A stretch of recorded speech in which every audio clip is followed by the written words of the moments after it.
Hello everyone, my name is Abhishek Gupta and I welcome you all on this edutech platform. So guys, आज की session में हम लोग बात करेंगे प्रोडक्ट लाइफ साइकिल और इसके कुछ पेरिफेरल कांसेप्ट्स के बारे में। And this is lecture number 8 under your संकल्प सीरीज। अब ये संकल्प सीरीज क्या है गाइज, जहाँ पे हम लोग 25 मोस्ट इंपॉर्टेंट टॉपिक्स को डिस्कस कर रहे हैं for each and every component of JAIIB examination.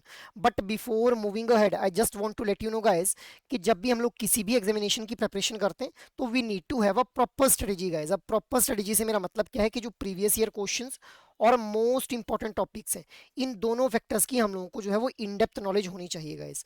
तो अगर आप लोगों का भी यही कंसर्न है with respect to this JAIIB examination, तो आप लोगों के इसी कंसर्न को रिजॉल्व किया जा रहा है with the help of this e book, जिसका लिंक आप लोगों को इस वीडियो के डिस्क्रिप्शन में मिल जाएगा। और आप लोग जो है वो इस ई बुक के through previous year questions and most important topics for each and every component of JAIIB examination के बारे में इन डेप्थ नॉलेज गैदर कर पाएंगे guys. So have a look on this e book if you want to have an competitive edge with respect to your competitors guys. Moving ahead, अब हम लोग आज की डिस्कशन को स्टार्ट करते हैं with the product development process guys. अब देखिए, जब भी एक प्रोडक्ट को डेवलप किया जाता है तो उसके अंदर हम लोगों को जो है वो मल्टीपल सीरीज ऑफ स्टेप्स देखने के लिए मिलते हैं। अब गाइस देखिए, जैसे जैसे हम लोग देख रहे हैं कि हमारी जो टेक्नोलॉजी है वो इवॉल्व होती जा रही है, वैसे वैसे हमारे पास जो है वो मल्टीपल प्रोडक्ट्स हम लोगों को देखने के लिए मिल रहे हैं। मल्टीपल प्रोडक्ट्स जैसे लोन्स हो गए, कार्ड्स हो गए, इंश्योरेंस प्रोडक्ट्स हो गए या फिर इन्वेस्टमेंट रिलेटेड प्रोडक्ट्स। अब लोन्स में भी अलग अलग तरह के लोन्स रहते हैं, जैसे education loan, home loan, vehicle loan, ठीक है, पर्सनल लोन। कार्ड्स में भी अलग अलग तरह के कार्ड्स हम लोगों को देखने के लिए मिलते हैं, जैसे debit card, prepaid card, credit card. Insurance products में भी life insurance policies, non life insurance products. इसी तरह से इन्वेस्टमेंट प्रोडक्ट्स भी हम लोगों को अलग अलग तरह के देखने के लिए मिलते हैं, जैसे वेल्थ मैनेजमेंट प्रोडक्ट्स, ठीक है, रिटायरमेंट सॉल्यूशंस। तो इस तरह से जो है इन्वेस्टमेंट की जाती है। म्यूचुअल फंड्स हो गए, ठीक है। So these are multiple kind of products जो कि इवॉल्व हुए हैं with the passage of time. अब इन मल्टीपल प्रोडक्ट्स को हम लोग जो है वो मल्टीपल चैनल्स के थ्रू डिस्ट्रीब्यूट कर पा रहे हैं, जैसे कॉल सेंटर्स, ब्रांचेज, इंटरनेट या फिर मोबाइल बैंकिंग गाइज। अब हम मल्टीपल प्रोडक्ट्स को मल्टीपल चैनल्स के थ्रू डिस्ट्रीब्यूट किया जा रहा है towards the multiple customer group guys. Multiple customer groups का पार्ट बनेंगे consumers, small businesses and small corporate bodies guys. So इस तरह से हम लोग देख पा रहे हैं कि किस तरह से जो है वो हमारा जो बैंकिंग सेक्टर है वो इवॉल्व होता जा रहा है in terms of product, channels as well as targeted customer group guys. अब why we need to innovate our product, because अगर हम लोग अपने प्रोडक्ट को इनोवेट नहीं करेंगे, अगर चेंजिंग टेक्नोलॉजी, चेंजिंग एनवायरनमेंट के साथ अपने प्रोडक्ट को जो है वो कोप अप नहीं किया जाएगा, तो हमारा जो प्रोडक्ट है वो मार्केट से वेनिश आउट हो जाएगा। अब किस तरह से हम लोग जो है वो इनोवेशन कर सकते हैं एक प्रोडक्ट के अंदर? सो सबसे पहले डिफरेंशिएशन क्रिएट करके। अब गाइस, डिफरेंशिएशन क्रिएट करने का मतलब क्या है कि मान लो कोई एक बैंक है जिसके द्वारा, बैंक एबीसी है जिसके द्वारा सेविंग्स अकाउंट के ऊपर 5% रेट ऑफ इंटरेस्ट दिया जा रहा है। दूसरा बैंक है XYZ जिसके द्वारा इसी सेविंग अकाउंट के ऊपर जो है वो 5% रेट ऑफ इंटरेस्ट के साथ में ग्रुप इंश्योरेंस भी ऑफर की जा रही है। So this is how product can be differentiated with respect to the product of another या फिर competitors bank. So this is also the way to innovate our product. Next is re engineering. अब guys, re engineering का मतलब क्या है कि हम लोग जानते हैं कि मल्टीपल प्रोडक्ट्स लाइन जो है वो एक पर्टिकुलर बैंक के द्वारा ऑपरेट की जाती है। मल्टीपल प्रोडक्ट्स को जो है वो डेवलप और डिलीवर किया जाता है।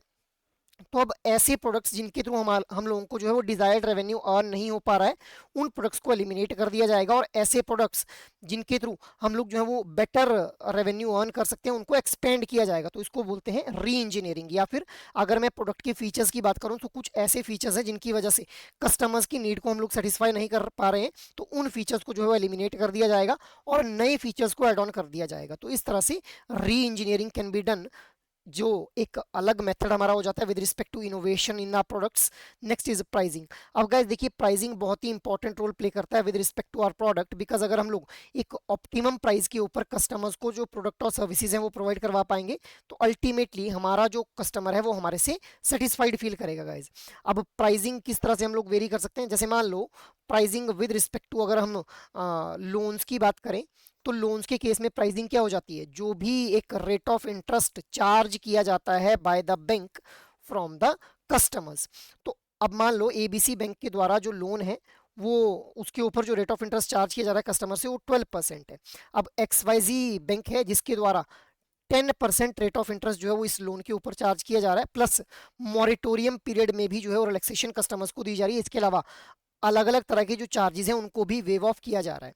So this is how pricing can be a way with respect to the innovation in products guys. Next one is customization. अब customization का मतलब क्या है कि कस्टमर की नीड को समझते हुए, उसकी प्रेजेंट नीड और फ्यूचर नीड को असेस करते हुए हम लोग कस्टमाइज्ड या फिर टेलर्ड प्रोडक्ट को ऑफर करें, जहां पे पर्टिकुलरली उस कस्टमर ग्रुप की नीड्स को एड्रेस करते हुए वो प्रोडक्ट के अंदर जो फीचर्स हैं वो ऐड ऑन किए गए हैं guys. So this is how innovation can be done in the product.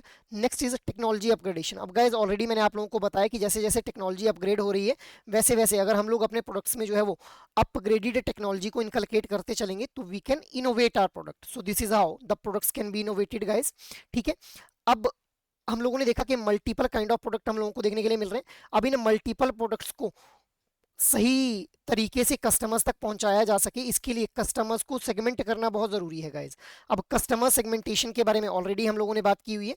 देखिए कस्टमर सेगमेंटेशन की अगर बात की जाए तो हम लोग देख पाते हैं कि भाई कस्टमर सेगमेंटेशन के अंदर हम लोग कस्टमर्स को कैटेगरी ऑफ ग्रुप्स के अंदर जो है वो डिवाइड कर देते हैं on the basis of similar trades. Already हम लोगों ने जो लास्ट सेशंस थे उनके अंदर ये बात की थी कि किस तरह से कस्टमर सेगमेंटेशन हम लोग कर पाते हैं. ठीक है. इनकम के बेसिस के ऊपर हम लोगों ने कस्टमर सेगमेंटेशन देखी थी, जहां पे mass market customer segment, mass affluent customer segment, super affluent customer segment, high net worth individual customer segment. तो इस तरह से हम लोगों ने इनकम के बेसिस के ऊपर सेगमेंटेशन देखी थी. इसके अलावा नीड के बेसिस के ऊपर, मेस्लो हायरार्की ऑफ नीड्स के बेसिस पे भी हम लोगों ने सेगमेंटेशन देखी थी कस्टमर्स के रिगार्डिंग. तो गाइस अब हम लोग देख पा रहे हैं कि जो कस्टमर्स हैं उनको दो तरह से ब्रॉडली जो है वो सेग्रीगेट किया जा रहा है. सो सबसे पहले क्वालिटेटिव सेगमेंटेशन, जहां पे जो कस्टमर्स हैं उनको सेपरेट किया जा रहा है bye there values and interest guys. Next one is quantitative segmentation, जहां पे कस्टमर्स को एज, जेंडर या फिर इनकम के बेसिस के ऊपर जो है वो सेगमेंट्स में डिवाइड किया जा रहा है.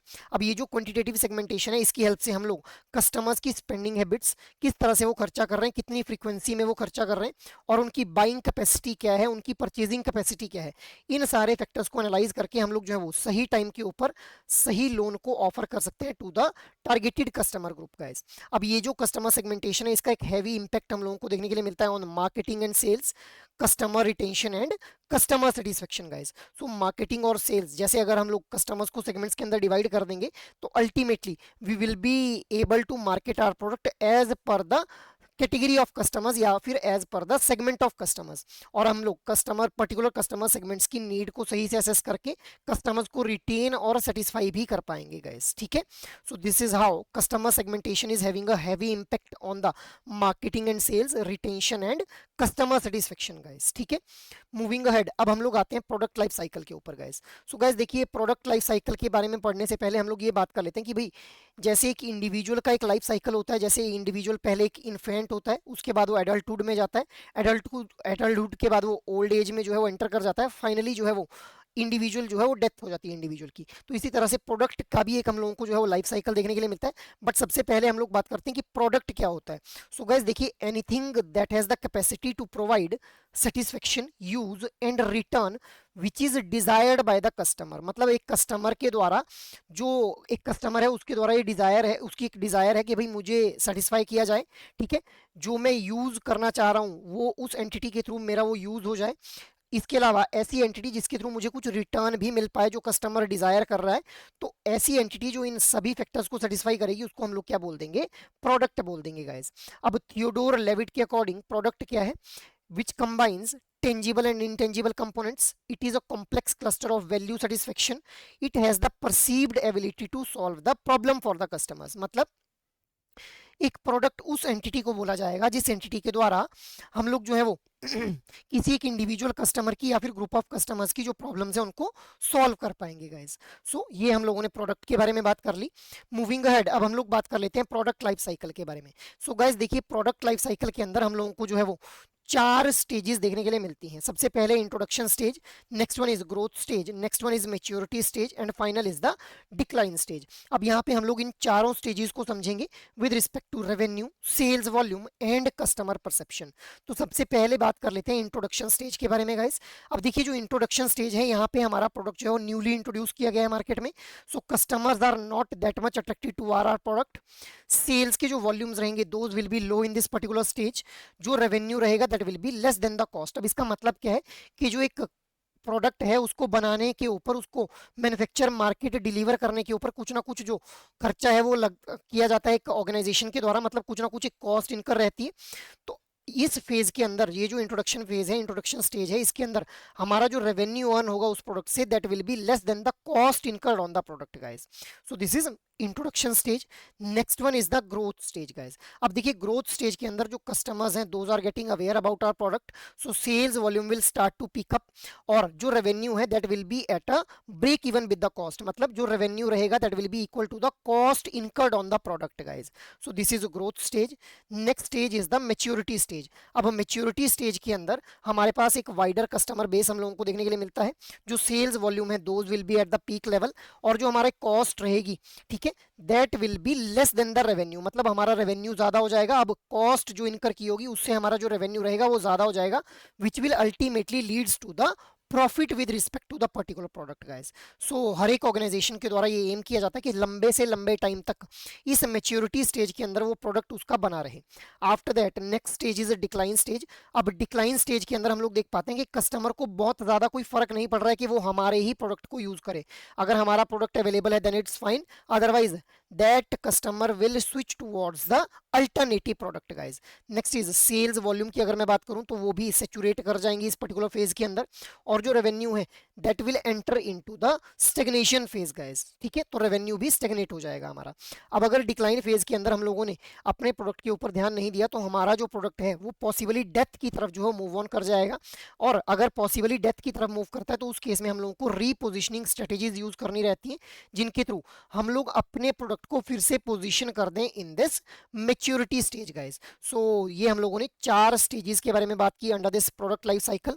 अब ये जरूरी नहीं है कि हर बार प्रोडक्ट को जो है वो इन सभी स्टेजेस से होकर के गुजरना पड़े, एक प्रोडक्ट की इंस्टेंट डेथ भी हो सकती है guys due to the wrong marketing और प्रोडक्ट फीचर्स, मतलब सही से मार्केटिंग नहीं की गई या फिर गलत मार्केटिंग चैनल का यूज कर लिया गया और ऐसे फीचर्स प्रोडक्ट में इंट्रोड्यूस किए गए थे जो कस्टमर की नीड को सेटिस्फाई नहीं कर रहे थे, तो इससे हमारे प्रोडक्ट की क्या हो सकती है, इंस्टेंट डेथ भी हो सकती है।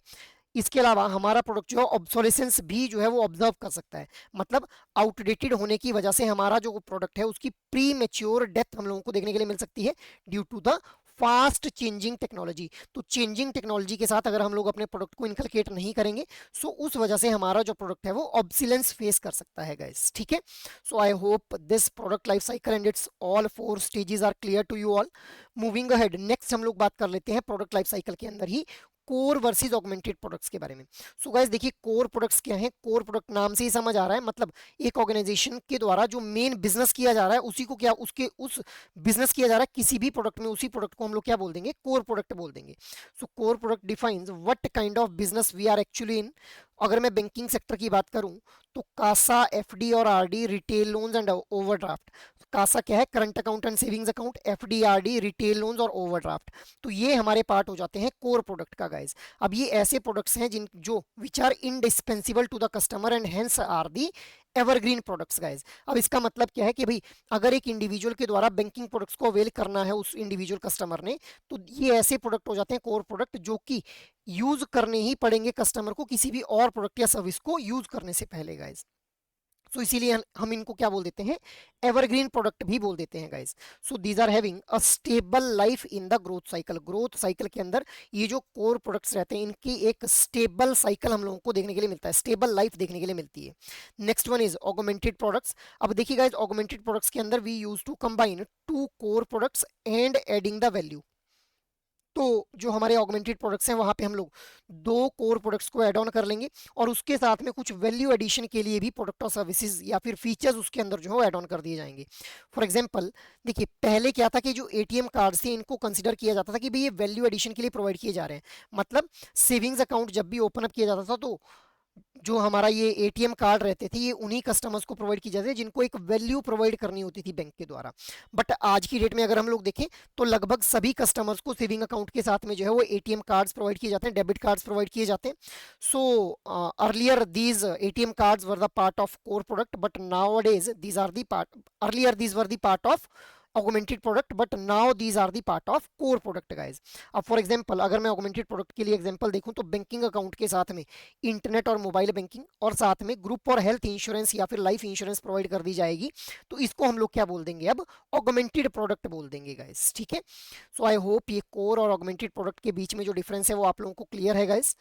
Now, try to answer out this question. Considering the product life cycle, sales volume peaks in which of the following phases? Introduction phase, growth phase, maturity phase, या फिर decline phase. So, what should be the right answer here?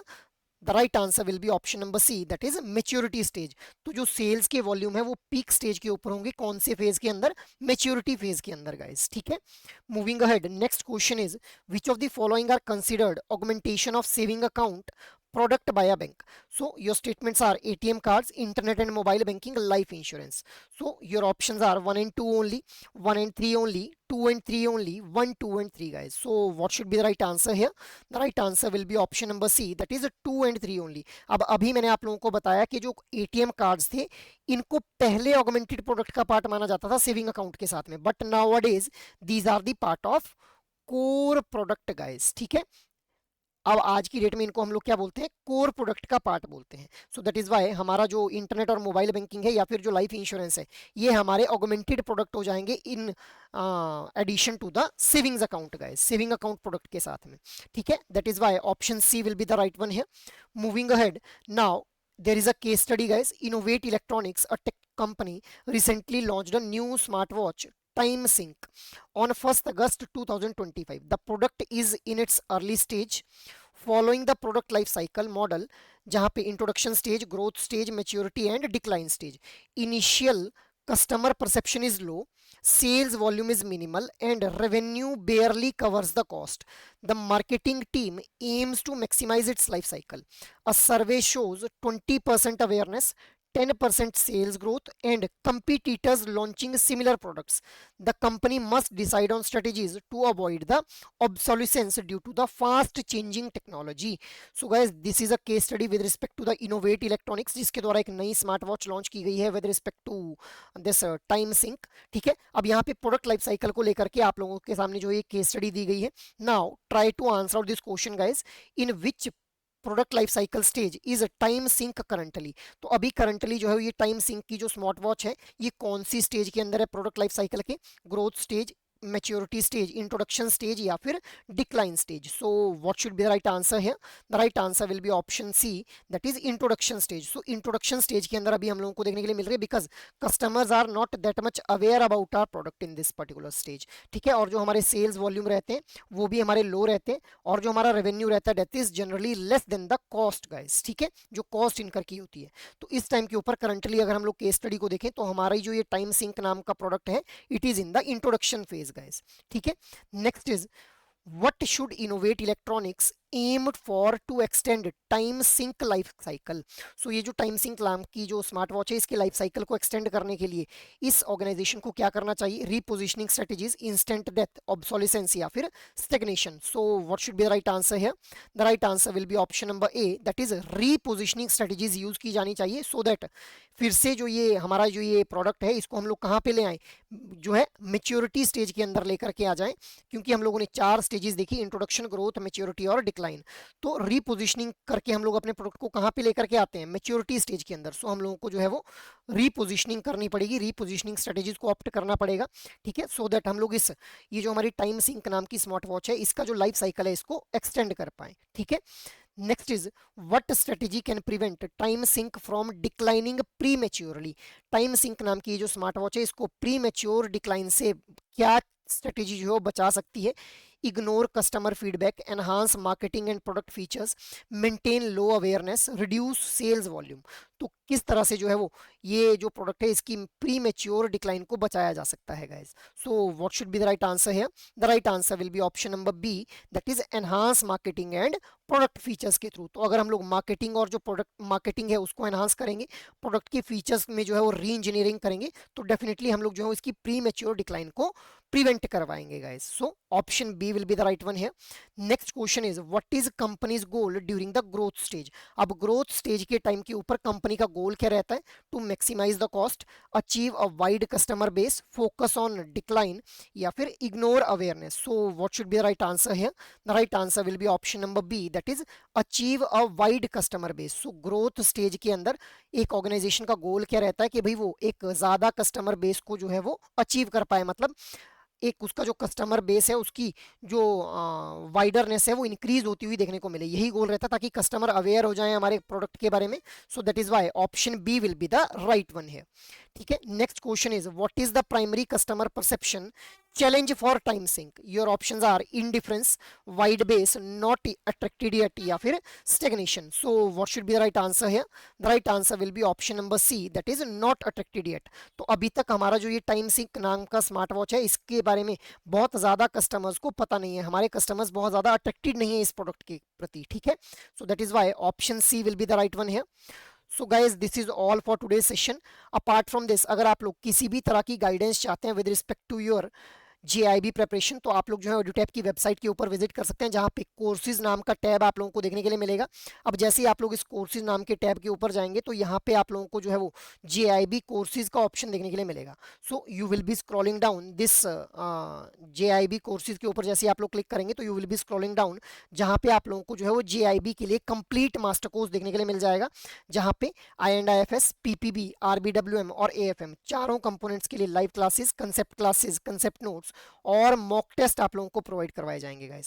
So you can have a look on this master course अगर आप लोग जो है वो comprehensive preparation करना चाहते हैं गाइस। बट अगर आप लोग चाहते हैं कि भाई हम लोगों को कंप्लीट मास्टर कोर्स में एनरोल नहीं करवाना है खुद को, अगर आप लोग इंडिविजुअल कंपोनेंट के लिए मास्टर कोर्स चाहते हैं तो सिंगल वाले ऑप्शन के ऊपर आप लोग क्लिक कर लेंगे, जहां से आप लोगों को INDIFS, PPB, AFM और RBWM चारों कंपोनेंट्स के लिए जो मास्टर कोर्स है वो देखने के लिए मिल जाएंगे गाइस।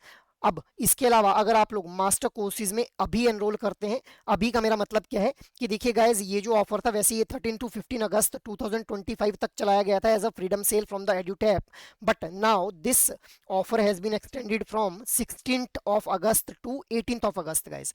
सो आप लोग जो है वो इस पर्टिकुलर मास्टर कोर्स में अगर एनरोल करना चाहते हैं या फिर इंडिविजुअल कंपोनेंट के मास्टर कोर्स में एनरोल करना चाहते हैं, so guys this is the right time for you. Why? Because आप लोगों को इंडिया 76 नाम का कोड जो है यूज करना है, जिसके थ्रू आप लोगों को फ्लैट 76% का जो डिस्काउंट है वो प्रोवाइड कर दिया जाएगा गाइस।